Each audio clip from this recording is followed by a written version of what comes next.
Welcome to today's episode of the Compassionate Conversation series. I am so grateful that you took the time to join in today's conversation. Please allow me to introduce myself. I am Catherine Thomas. I am a speaker.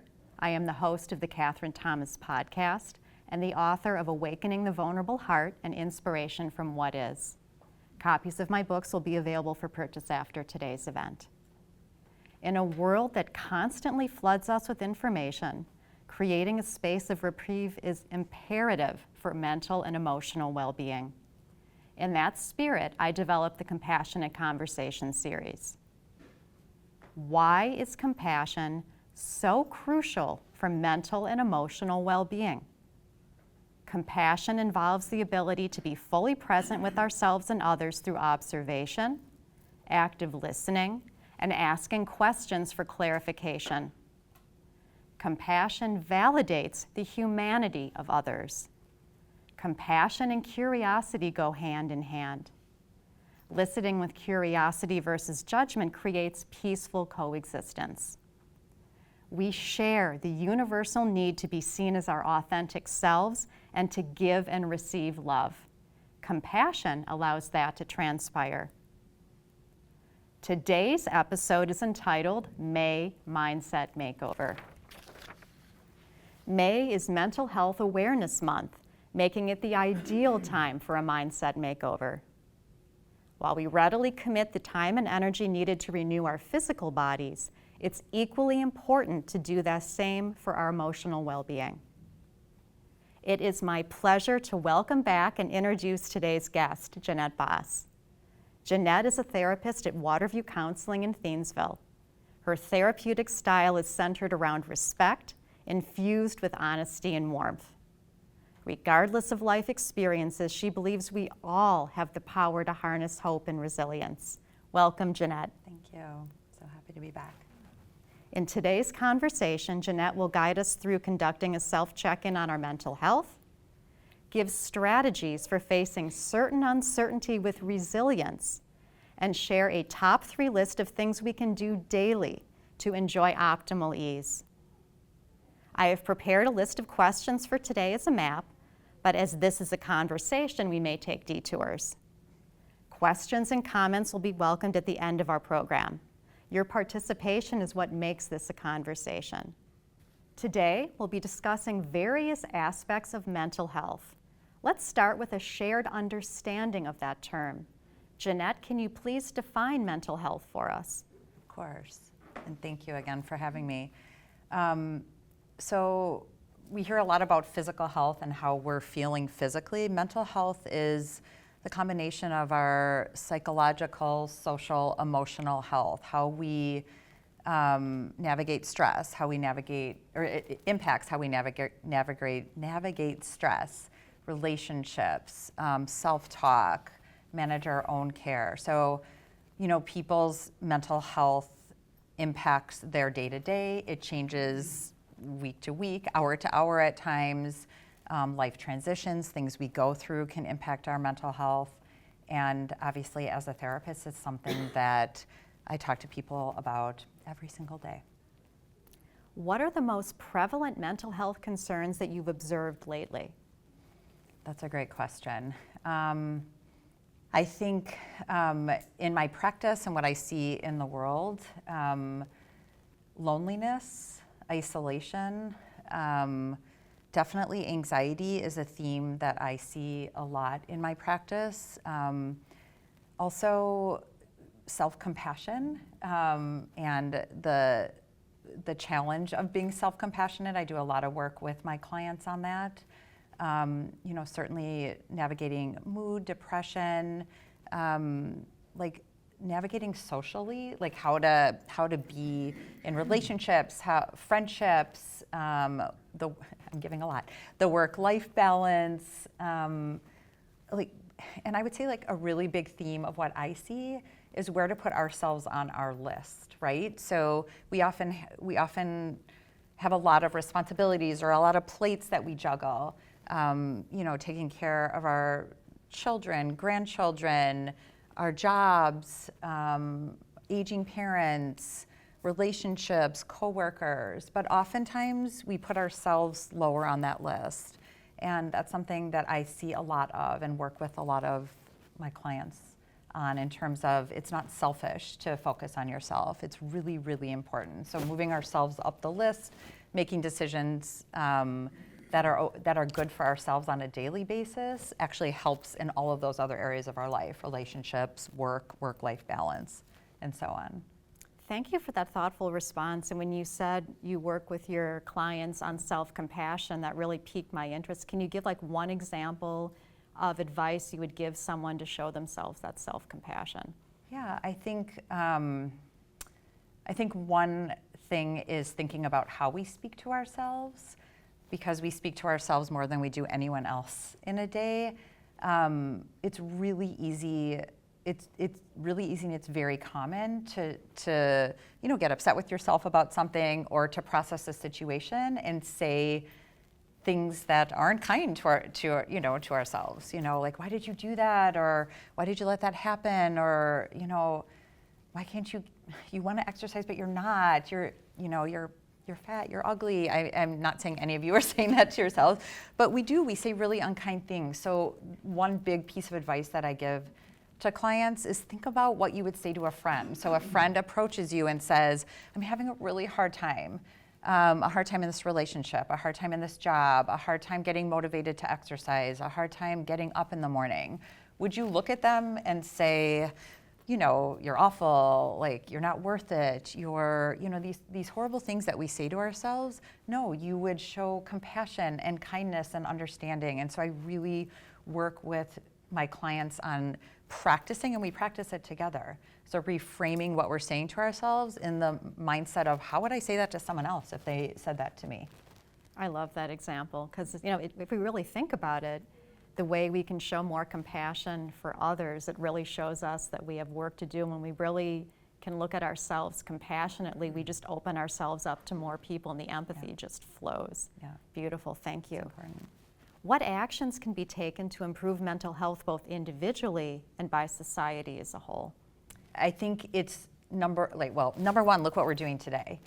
Improving mental health, I think, is talking about it and being open about things that work for us, things that are challenges for us. I think, historically, talking about what's hard for us or barriers in our lives, many times people kept private. So one way to improve mental health individually and in our community as a whole is talking about it. And in that same mindset, it's supporting each other.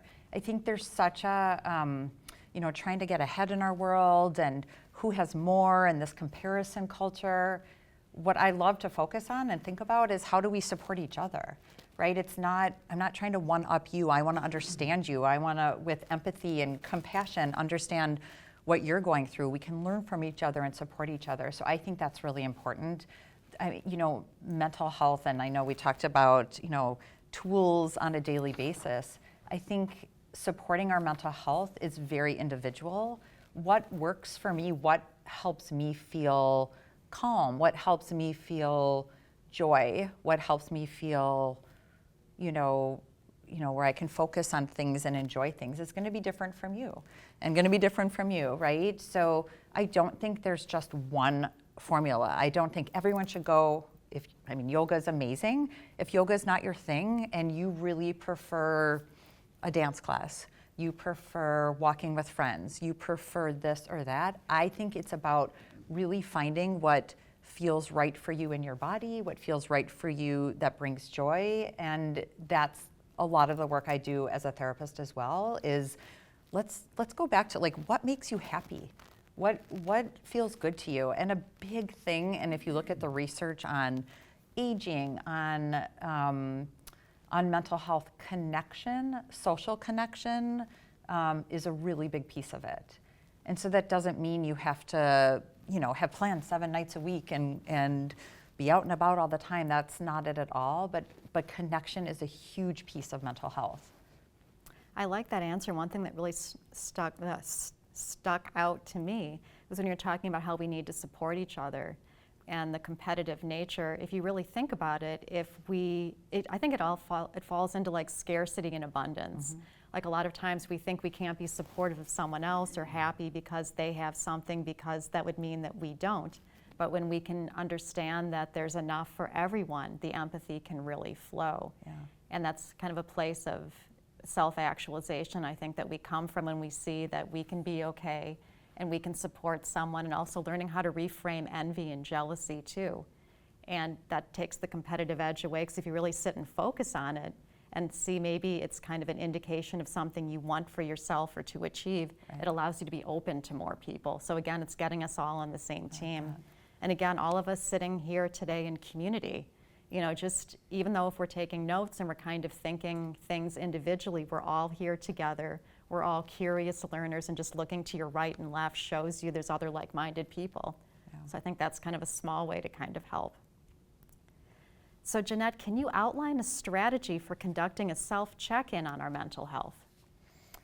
Yeah, that's a really good question. I think to check in can happen. It's not like, okay, I'm going to do that. I think we've talked about this the last time I was here, January 1st. Like, check-ins can happen on a daily basis, on a weekly basis, on a monthly basis. And I think checking in is how am I feeling? How are my days and my weeks going? Am I doing the things that bring me joy? Am I finding the balance? Because we all have the have-tos, right?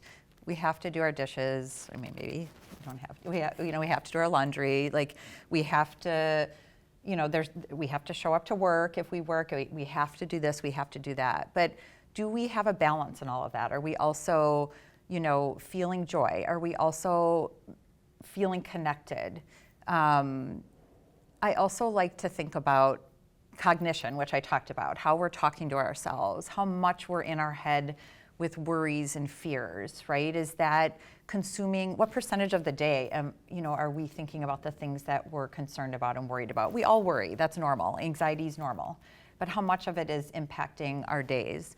So cognition and, thinking about what we're thinking about, but also our bodies, cueing into our bodies. How are we feeling? Our bodies give us so much information.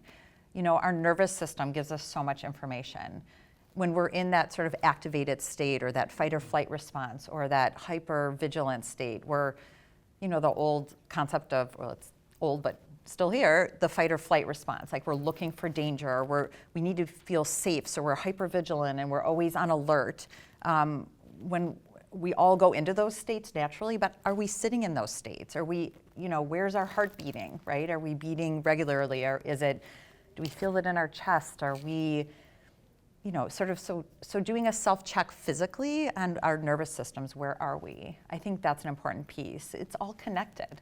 It's all connected. So we talk about physical health and the check-ins we do, right? You go see a doctor once a year, more often. Checking in with how you're feeling and how you're navigating your stress, your relationships, your life is, to me, as important, if not more important. Thank you for that thoughtful response. And the fact that you brought up the nervous system regulation is so fascinating to me. I'm really into listening to podcasts at the end of the day, and there's so much focus now on really regulating nervous systems, especially through breath work. And I kind of thought about that and didn't quite believe it. And I tried some of the breath work, like 3 in, 6 out, and boy, that can really change the game. But it's just really nice to see, you're helping your clients become more aware. Podcasters are making it more aware.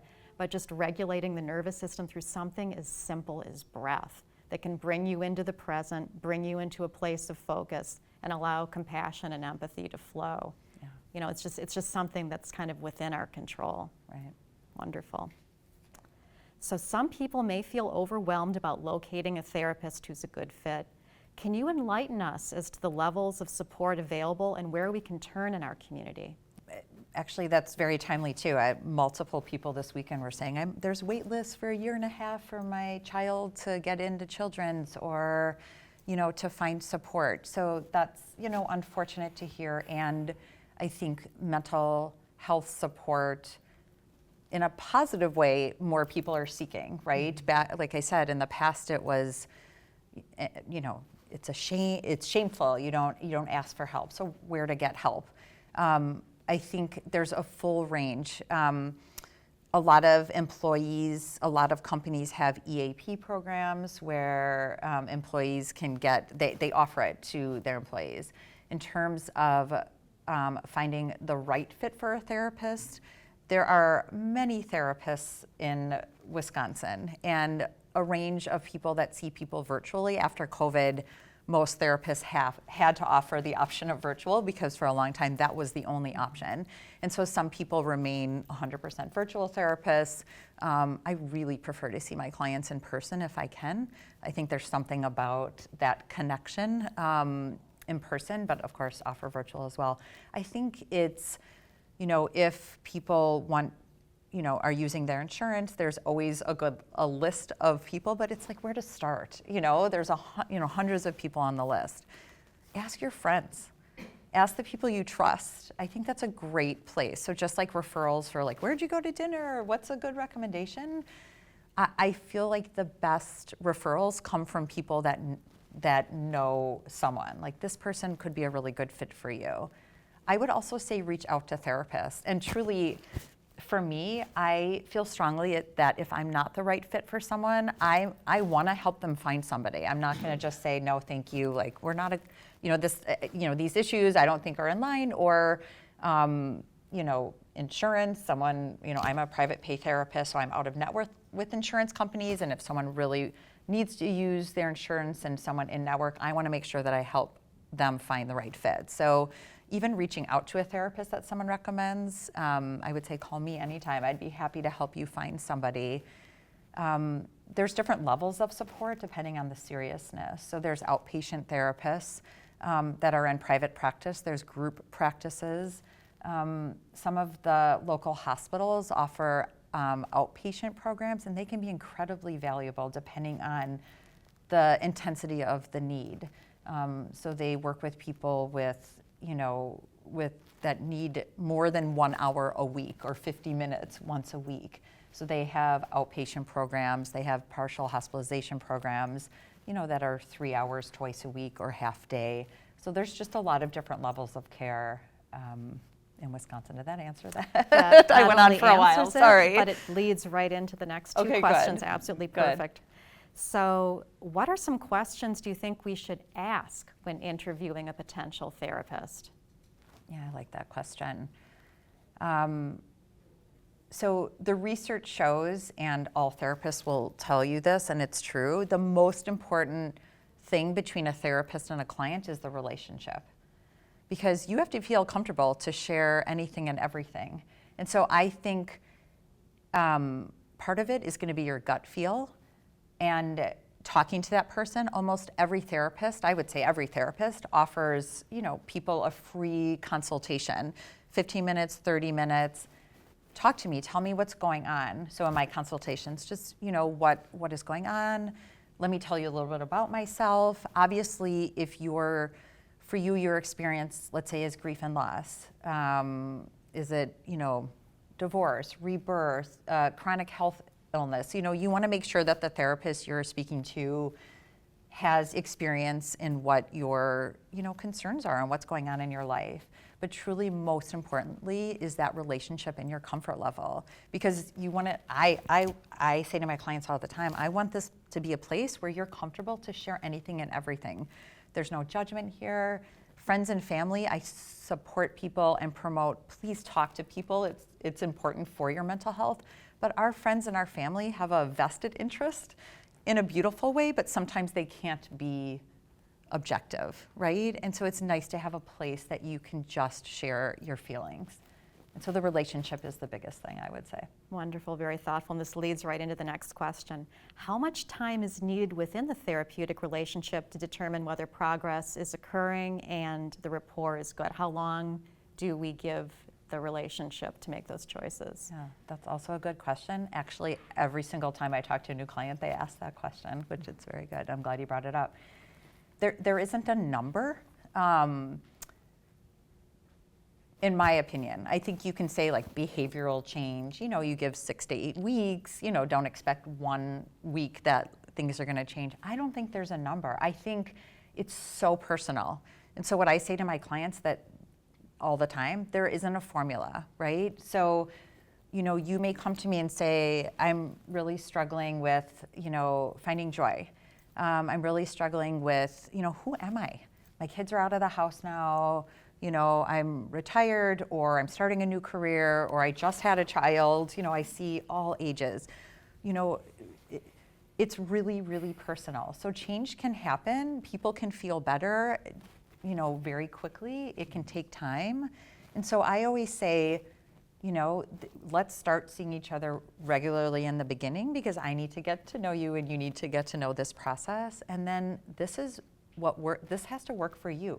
So you get to guide this. You get to say, I'm already feeling better. So for example, I opened my practice 1.5 years ago, and I have some clients that I still see weekly, and it works really well for them. They like the flow of it. It's part of their mental health. Supporting their mental health is talking. I see people that start weekly and then, start going every other week, that go away, that come back 1 year later and say, this is what's going on now. We already have a great relationship. Can I jump back in? So it's really, really personal. And so I never assign a number or this amount of time to it. And I also think therapy shouldn't just be for when you're in crisis. I actually think everyone should have a therapist, and it's not because I'm a therapist, I really do. That just a place to talk, a place to process things. I don't think we have to wait till the wheels fall off to go and seek help. So I don't think there's a specific time frame. I like that idea too. It's just kind of keeping things at a good baseline. Yeah. And then when you can work with a therapist and you know what your baseline is, you become more self-aware and you know kind of if you're going off of that baseline. Yeah. Well, the next question is a really hard one. If we have concerns that someone we know may be suicidal, what should we do? Yeah, that is a hard question, right? Really hard question. So I always say, see something, hear something, say something. And so I think no matter what, it's a very tricky conversation. If someone says, I've thought about hurting myself, or talking about depression, and you're concerned with, some of their behaviors or things they're saying, I always say, bring it up. So asking someone if they're safe, asking someone if they're considering suicide never makes someone want to commit suicide. And so as a therapist, sadly, but it's had to happen many times in my career, working with kids and with adults, I've had to directly say, are you safe? I know you're struggling right now. Have you thought about hurting yourself? And if so, do you have a plan? And so asking those questions, but realizing also that we can't take that on. We suggest help. We offer help. If it feels like it's emergent, I've supported people in calling 911 in that moment.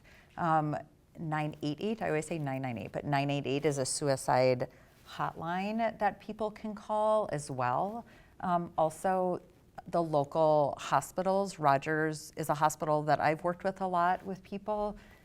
You can call and they'll do an intake and get people in pretty quickly if they're unsafe.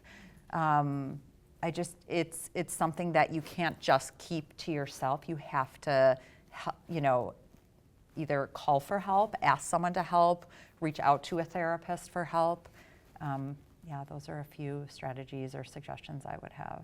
Well, thank you for that. It's just kind of being aware of the people around us and just not being afraid to reach out and question. Like you said, questioning isn't going to cause something, but it's showing care and concern. Thank you for that. Yeah. So how can we establish a practice of positive internal coaching? I'm saying internal coaching. I don't like self-talk. I like internal coaching because it just sounds more empowering and dynamic. So what can you tell us about that? Yes, that's a really good question. I like how you're saying that too. Actually, because there is something, if you think about the concept of internal coach versus internal critic. So I talk to clients about that sometimes, right? So you think about the critic, you think about how you talk to yourself. Let's say you're an athlete and let's say basketball, I don't know, I just made that up, right? You're, playing basketball and you miss a shot, my name's Jeanette. Jeanette, that's awful. You're horrible. You're never going to get better. You suck. Excuse my language. Right? You say horrible things. So, versus that internal coach, which might say, and you think about a coach on a basketball court or basketball team, you know, what could you do better? Like, you tried your best, you worked hard. Okay, these are some tips on how you can improve. So I like to help people think about internal coach versus internal critic, because the internal critic isn't motivating change, it's just leading to shame and making us feel bad. How about the internal coach? Like, okay, it was a hard day. Okay, I didn't do what I wanted. Okay, I got frustrated with my partner. Okay, I didn't follow through on that. But tomorrow's a new day. And these are some ways that I can do that. So that's one thing I like. So I do like that you rephrase the self-talk as internal coach. And really, as a therapist, I work with people to go all the way back. It's something called cognitive behavioral therapy, but going all the way back to our beliefs. You know, what are the beliefs that we say to ourselves? Like, you know, I am good enough, I am capable. That's gonna lead to, you know, that was hard, but that's okay. I'm not there yet. Versus I'm not capable, I'm not good enough, I don't deserve this. So really looking back at our beliefs, because that influences how we speak to ourselves and then influences how we feel and the choices we make. And so doing a lot of work and thinking about the ways that the beliefs that we have and how they influence how we speak to ourselves. And so with people, and you know, you don't have to see a therapist to do it, to really think about, to pause for a minute and think about what you said to yourself in a situation, what you said to yourself, what you say to yourself when you wake up in the morning, or what you say to yourself in trying to navigate a tricky situation. And when we cue into those things that we say to ourselves, it helps us to really think about how much it's influencing the choices that we're making. Very thoughtful. Personally, I believe in the power of I am statements and observe. And I changed my own internal coaching where if I'm having a difficult emotion, you know, I'm observing stress right now, I'm observing anxiety right now. And also I am, you know, basically finding a way to connect with your true self and create a positive, impactful statement. Some people call it manifestation, but just really making that connection is really powerful because, you know, we hear ourselves and things really get planted in our brains. One thing that's fascinated me with all of my podcast listening was until recently, before neuroplasticity really hit, we're basically evolving and changing. I thought everything was over at like 35. It's like, you're done, you're cooked. And they found new research that we can just keep advancing and more connections are being made. And just with neuro-linguistic programming, you know, I am an author, I am a speaker, I am working hard. You know, these things, we might say them out loud, we hear them in our ears, but they're getting planted.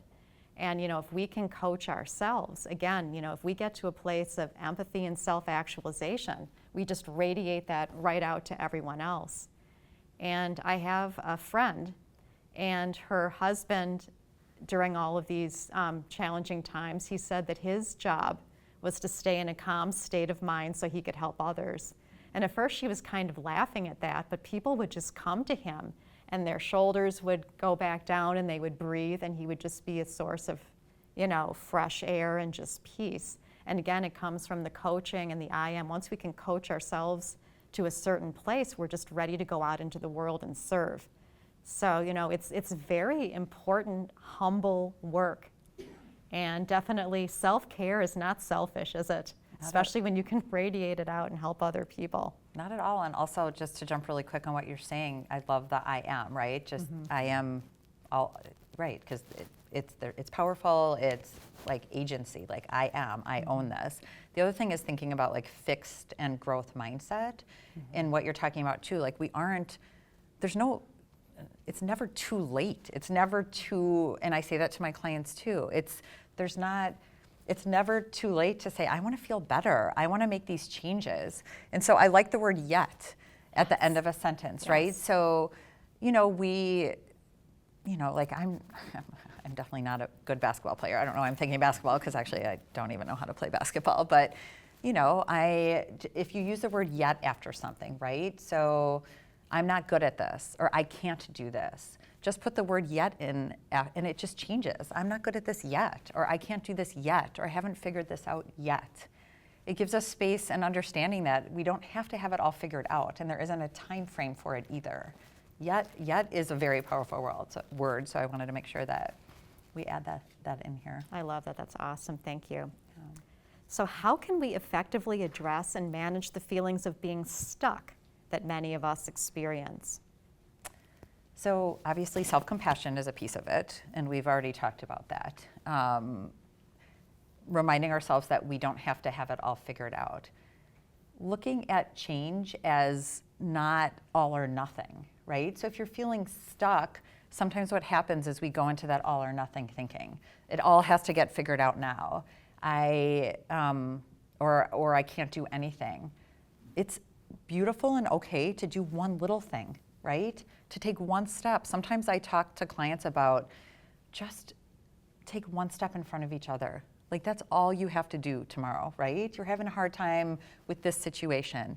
Let's think about one thing that would feel different tomorrow. One choice, something that you have control over that you can do. So I think being stuck, sometimes we get stuck also in that all or nothing thinking, that we have to have, 1,000 different things have to happen for us to make changes. It's not, I don't see that at all. I see it as little things can start the wheels in motion in terms of feeling unstuck. I like the one step. Again, me and my podcast, I was listening to an Ed Milet podcast the other day, and he had a Navy SEAL on there.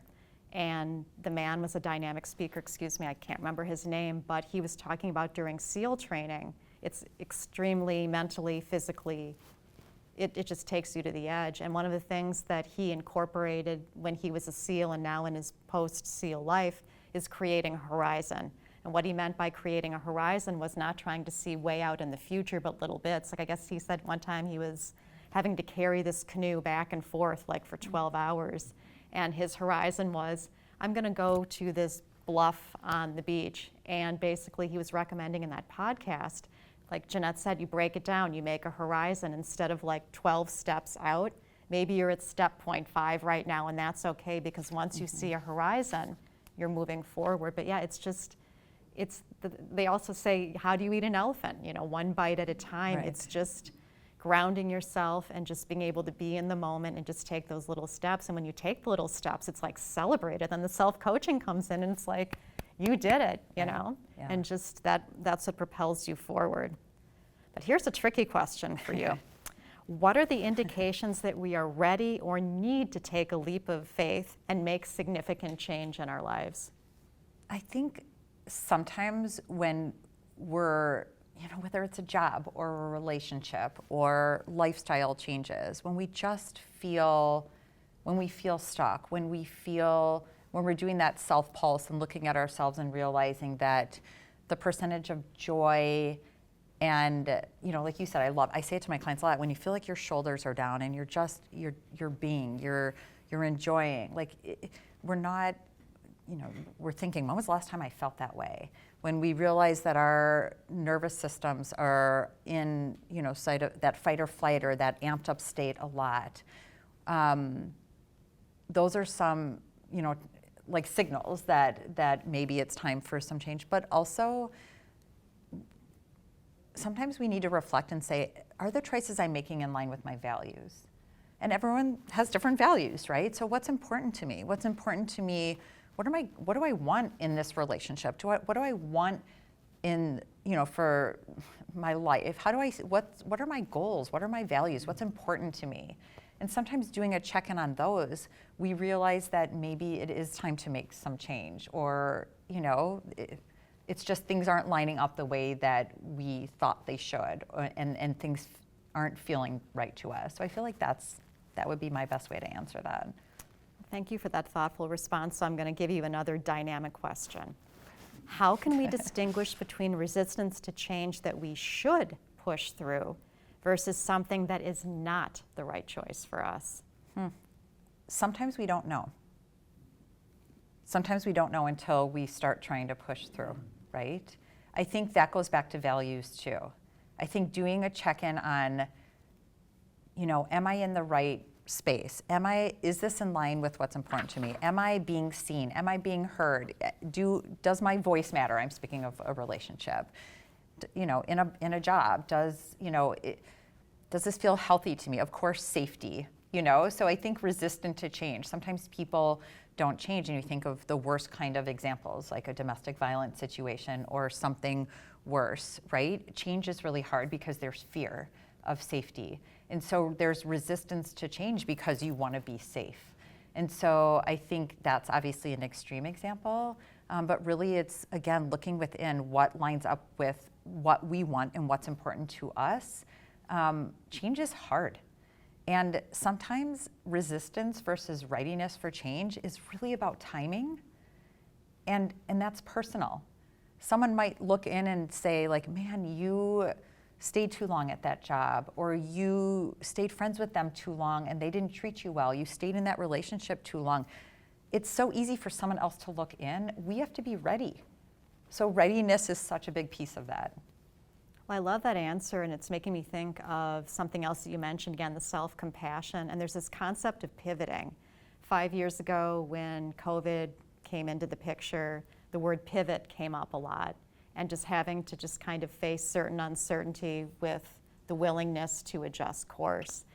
And thinking about what you just said, if we come from a place of self-compassion and go, I can try that, and I am strong enough to do that, and if I don't feel right, I can make a choice. But just having that compassion, the self-actualization, and the confidence to realize that it's okay to try something, but that we have the choice and the ability to change course, and knowing that it's not black and white but gray, I think could propel us in the right direction. And we don't need to know the end. We can't know the end. How do we know the end result? We make choices every single day, and they lead us in different directions. So kind of like you were talking about the horizon, when we try and look and predict, if I make this change, what's this going to look like? Or if I do something different, what is that going to look like? We don't have that answer, right? But if you make the change, you'll start seeing and feeling, oh, this felt right, or no, it didn't, and that's okay. Just having the capacity to know that I can handle anything, I'm going to be okay. So even if it leads down a harder path, or even if I'm going through something hard, I say that to my clients a lot. Sometimes people will look at me and say, just tell me what to do, right? Honestly, and someone asked me that recently as a therapist. Do you look at someone and you're like, oh, please don't make that choice. Like, do this or don't do that. And I say strongly, I am not, I can't. Because if I look at you and I say, do this or don't do this, then that's not your agency. You didn't make the choice. And you're going to say, oh, Jeanette said this, so that I should do this. Truly, you have to make the choice for yourself and live with, I hate the word consequences, but it's a word, right? Live with whatever the result is. But I say to them, what I'm going to do is I'm going to help you process the options. I'm going to help you think about, if I make this, if I stay where I am and whatever, and stay where I am and the choices I'm making, what does that look like, sound like, feel like to me? If I make changes, if I choose a different job, if I stop spending time with this person, if I make different choices, what will that look like potentially? So my goal is to help people think about it, but I will never look at someone and say, you must do this or don't do this. But what I always say is, no matter what, you're going to be okay, right? Because you're thinking through the options and you have control and you can do it. And you can always pivot if you need yes. to. Absolutely. So how can we assess, we've talked about internal coaching, how can we assess the health of our external relationships? I think in similar ways, right? A little bit, like, is this in line with my values? Whether it's a friendship or family or, intimate relationship, am I safe? I mean, that's most important. Is there respect? Is there mutual compatibility? Is there joy? Do the positives outweigh the negatives? Because any relationship is imperfect. There's no perfect relationship. There's no way, because humans, we're not perfect, right? So the goal isn't perfection. It's, does this, relationship, does this person, whether, again, friend, family, whatever, can we talk to each other? Can we communicate? Can we listen to each other? Do we lift each other up? Is this a relationship where it's just, it's imbalanced and I'm always the listener and I'm always the advice giver, but that person isn't giving that back to me? So there's a lot of different ways to evaluate relationships, and ultimately it's what feels right. I have people that come to me and say, this is going on in my marriage again, should I stay married? Do people stay together for this? And what I say to people is, in all my years of experience, people stay in relationships for things that you would think, wow, if that happened in my relationship, I don't know that I could get through that. And people leave relationships for things that someone might say, what? They left because they left the toilet seat up? I just made that up. Everyone's looking at each other, right? I was looking at no one in this room when I said, right? Just an example of it's so personal, right? It isn't, what's important to you someone else might not be able to navigate, right? And vice versa. Thank you for that really thoughtful response. And this is a really tricky question that we talked about neuroplasticity and how we're all kind of works in progress. So here comes this one. How do we handle situations where one partner is actively engaged in change, but the other one is not? Yeah, that's tricky. And similarly, like all my answers, it'll probably be long-winded and not black and white. That's tricky. I think, speaking of podcasts and listening to things, I don't know if you guys have heard of Mel Robbins, yes, and she's very popular right now, and the let them theory, right? So I think a lot of that lines up with stuff that I talk about in To stop you right there, do you want to give everyone a brief introduction to the let them theory in case they don't know? Yeah, and so I'll incorporate that into the answer to the question too. So it's, where do you have control, right? So we work so hard on, and get worked up about things. And so her philosophy is let them. So if they don't invite you somewhere, she's talking about like adult friendships, let them. If someone, if you want them to start exercising more, your partner, and they're not, she's like, keep reminding yourself, let them. You can't make someone do something, right? And so she flips it around to let me. So then it's thinking about, what do you have control over? What can you do? And so she even gives the example of, the stuff we talked about earlier, feeling jealous or looking at someone that has something you don't.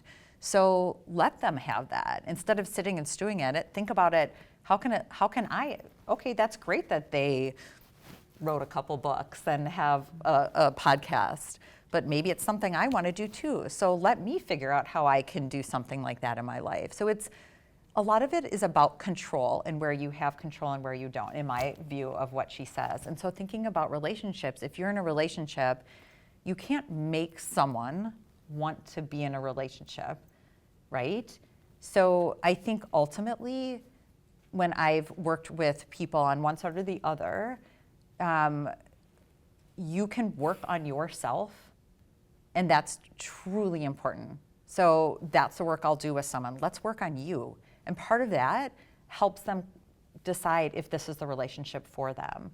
What do I need? What do I want? Does this work for me? Because you can't make someone else work on it. And in time, if they see that their partner is unwilling or can't work on that relationship, then they have to make a decision from there. Most couples therapists, they obviously know how to work with couples that are in different spaces and places and times. I don't do couples therapy. I work with individuals, but it's a very nuanced thing as a couples therapist, right? Because two different people, two different personalities have to feel in line with the one person sitting there and really feel heard and seen. But over time, ultimately, all couples therapists will say, we need to have two people willing to work on this. That was a very thoughtful answer, and it leads right into our next question. Can you talk about considerations for our mental health in times of life transition, like new baby, marriage, divorce, kids moving out of the house, for example? Yeah. I mean, we talk about mental health on a daily basis and how to feel good, and I know that'll be how we end this as well, thinking about, kind of takeaways from it. I think remembering that transitions are hard, and that's when there is an uptick, definitely, I see in people navigating maybe more anxiety, uncertainty. So transitions, they're uncertain. Having a new child, kids moving out of the house, grief and loss, loss of a partner, of someone we love, a parent, just loss in general. Times of transition, it's very common, if not expected, that it's going to be challenging. So it's, I always say, give yourself some grace here, right?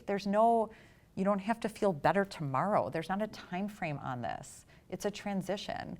I say to people, that have just had children, like, you're in survival mode right now. Like, right? It's just, get sleep when you can get sleep, right? You don't have to have everything mapped out and figured out. So it's about, I think, a little bit of grace and back to compassion, and also that's not the time to isolate yourself. So even though you might need more time to go within, do that if you need to, but also connectedness is so important during times of transition or challenging times.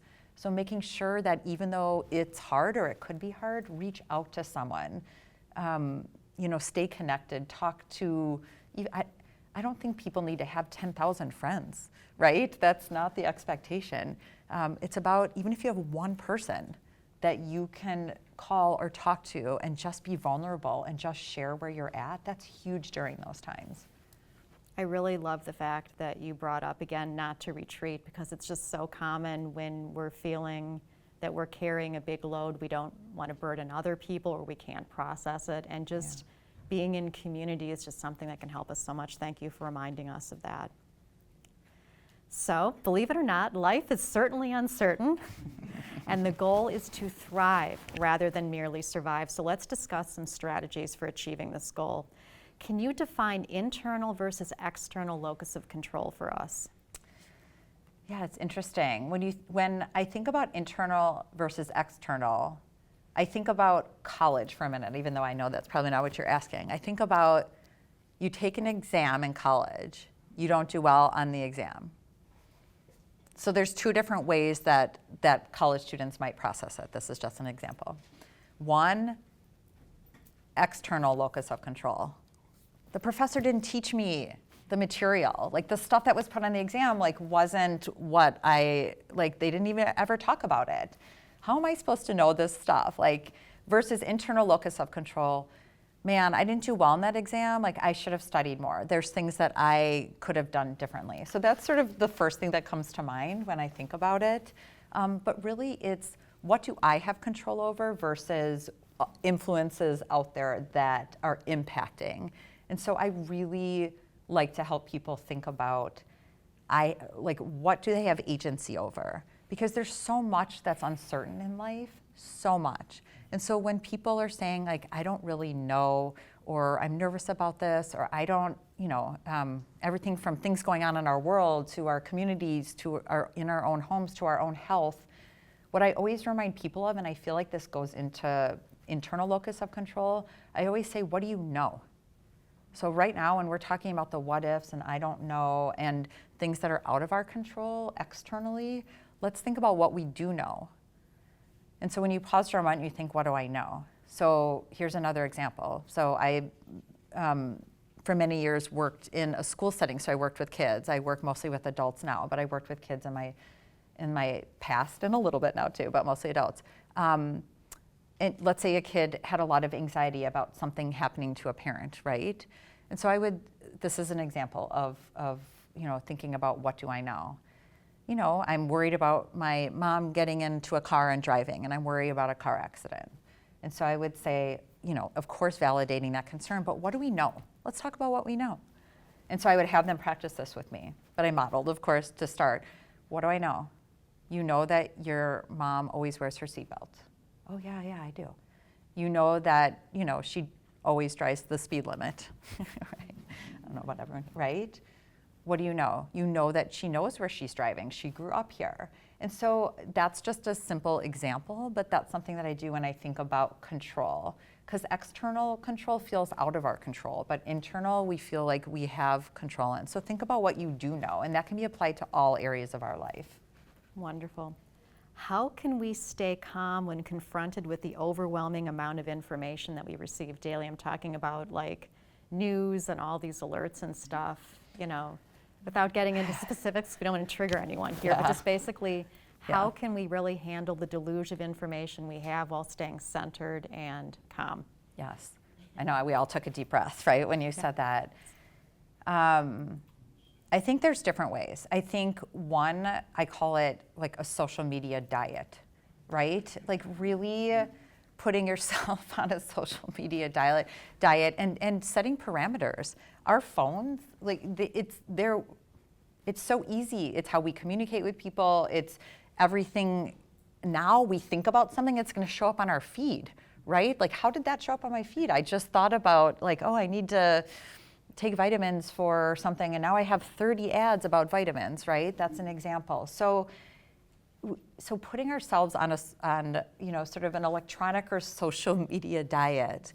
So limiting how much we're accessing it, deciding what's in line with us and what's comfortable with us, because you can listen to the news or look at things or hear things, and you can get every opinion, every example, every like scary thing going on, different views on things. And so I just think we have to limit our time. We have to decide what feels comfortable to listen to, what supports our mental health, and making sure we're doing other things with our day, many other things with our days, other than just focusing on, reading what's out there. And reading is fantastic. Obviously, I listen to a lot of podcasts too.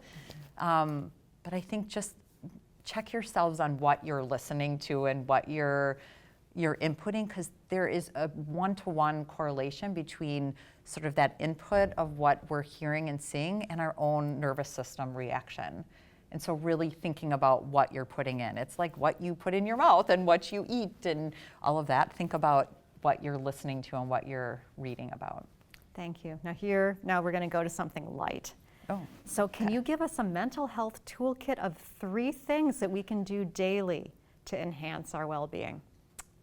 It's so hard to narrow it to 3. So, because number 1, movement is huge for feeling good. And I don't mean you have to start, running. Or like I said, doing yoga, doing this, just movement. It doesn't matter what, movement's huge for mental health. And so maybe yesterday, you didn't get out as much. Even going on a 10-minute walk is huge. So I'm going to combine them so I can make them 3 and not more than 3. Getting outside, I'm combining that with movement, is huge for mental health. Connection, I'm going back to that. It is huge. So whether it's, and again to this sort of electronic thing that we have in our space and time, we text people, we message people, connection, seeing people in person, talking to someone is huge. And then the third is kind of what I mentioned in the beginning. Put yourself on the top of the list every day. And that doesn't mean you're neglecting everything else, but be compassionate. Think about what you need, what your body needs, what you need to feel good, and do that. Even if it's for 5 minutes that day, even if it's, I'm gonna, start my day with a mantra, like I can do it today, like I deserve this, I'm good enough. If it's, I'm going to, turn my phone off, turn on my music and dance in my kitchen. I'm going to paint by number. I know some people that have been really into these really beautiful advanced paint by number things where they love it and they feel calm. Do that.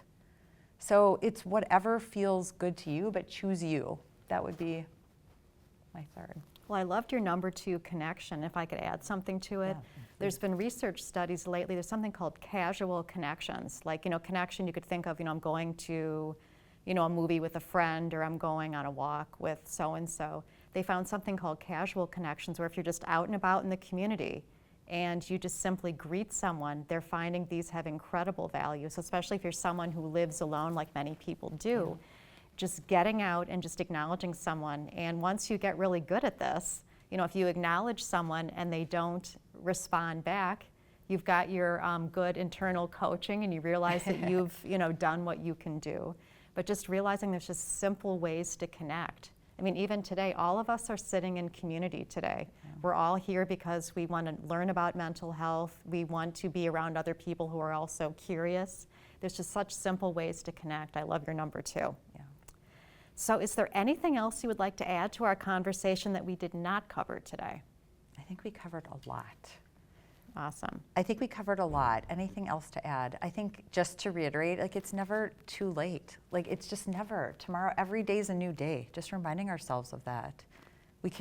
Change doesn't have to be big, dramatic. We can feel better. And then also, the big thing, which I said already, I'm just going to reiterate, asking for help is not a sign of weakness. Actually, it's a sign of strength. And so ask for help, reach out for help. Talk to someone. I think, shame is a powerful thing that we didn't talk about and we won't get into. We didn't talk about it much. But when we struggle with something and we go internal and we're hard on ourselves and we feel shame, but we don't talk about it with anyone, it gives it power.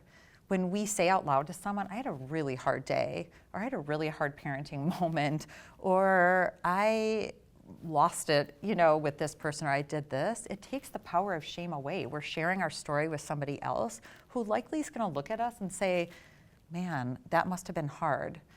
I've been there. And there's just something about getting it out. So speak your truth, ask for help. I support everyone not keeping things in. Thank you. What are your parting words to our audience and listeners today? Not only supporting yourself and loving yourself and moving yourself up your list, but doing that for each other. We're not in a competition here, right? So it's the more that we're supporting each other and our community and the people around us, the better we're all gonna feel. Instead of this, pushing someone down to feel better, or one-upping, or, I feel good about myself because they didn't achieve philosophy. That's not how we should be living. We should be living in a world where we really cheer on each other's, wins and support each other through hard times. And that, to me, that's the true sense of connection and community.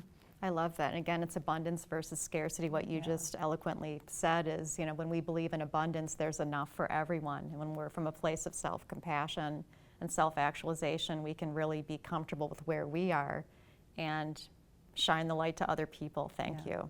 Yeah. Are there any questions or comments? Yes. I'll start.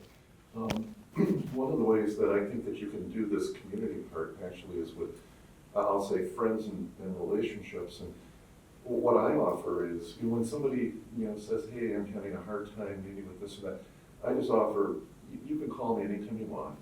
I'm not going to have the answers, not necessarily going to have the answers, but I will listen. I'll listen to you. At the very least, you'll know that you're not alone with that. And I personally, I can say for myself, but I think that knowing that somebody else is out there that will listen to you and actually will care about you, not going to be able to necessarily solve your problems, you're still going to have your problems. I think it's huge. I think it's huge to being at least able to, not worry yourself totally to death. There is some, I'll say, lifeline out there, something like that. So that's what I do. Thank you for sharing. And you know what? There's a term for that. It's called holding space. Mm-hmm. And sometimes, it just means being present with someone. Like you might be with someone who's in grief and you don't have the words to say, but to physically just be with them. And again, physically they see they're not alone. They might be able to look at your face and see an empathetic expression on it. But that holding space. And a lot of times, I'm sure in your practice, people may not want to hear a solution. They just might want to look and just see that someone is there and sees them and acknowledges what they're going through. But that's a beautiful way, that's a beautiful thing. And I think it's sometimes uncomfortable because people want to solve, right? So if someone shares with you things they're going through, it's our nature to say, oh, try this or do this or whatever. But a lot of times people just want someone to listen and to validate. Validate's a word that I use, right? Just validate that it's okay what you're feeling, right? I'm here to listen. And that's really powerful and amazing that you do that. You okay? Yeah, Absolutely. wow. Yes, please. Yeah. I love it. One of the things when we do the self-talk, which is negative to ourselves, I find that people, they imprint or they put on other people that they have these thoughts about us. And this person, well, they must think I'm fat or I'm this or that. And I think they would be amazed to know how absolutely wrong it is. And, sometimes I tell them, do you really think that? I mean, these people are so busy. They're internally like, do you think they have time to really look at you and critique you and actually make all these statements? And you're also selling everybody short. I mean, do you think that everybody is just trying to find negatives about everybody else? There are people that are trying to find positives. They may be thinking positive things about you. Yeah. Right? So you're always going to thinking negative, and I'd say most of the time they're not thinking anything about you. And then it just as well be that they're thinking positive things about you. You're going through this negative, this self thing in your head, and you're getting the bad consequences of that. Yeah. Because you're harming yourself for no reason. Yeah. No reason. I label that. Thank you so much. So it's called mind reading. So what we do is we think we know what someone else is thinking. And just how our brains are wired, it's so much easier to remember negative events in our lives, to remember things that were hard, to think negatively. We have to actively change that. And so what I say to people is, right, how do you know that's, what is your evidence that that's what you're thinking? The truth is you don't know what someone else is thinking. So I always say, why not choose the possibility that makes you feel the best as opposed to the worst? So the possibility that they're thinking, oh man, she was awkward and didn't know what to say, or she probably thought I looked a certain way or whatever. How about let's choose the possibility, because you don't actually know what someone was thinking. Let's choose the one that feels good, that she's like, oh, I'm just so glad we're here together. Or, she really had something thoughtful to say, but it is really common what you're saying. And it's called mind reading. That's the technical word for it, yeah. Both of you made so much sense. May I piggyback off of that? Again, getting back to the podcasting, one of my favorite podcasters is Jay Shetty, and on one of his podcasts, he was announcing, you don't have to believe every thought you think.